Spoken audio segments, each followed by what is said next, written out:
Oh, you love those shoes, don't you? Your slippers.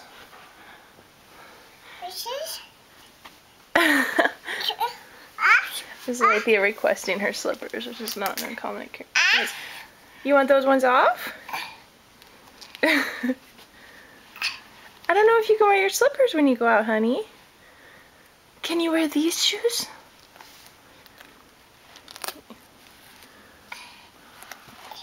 Alethea has learned to take off her pajamas and her shoes. Just both are a little bit unfortunate.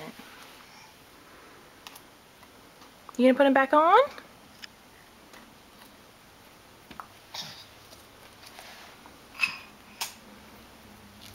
You figure it out? Oh, frustration, frustration.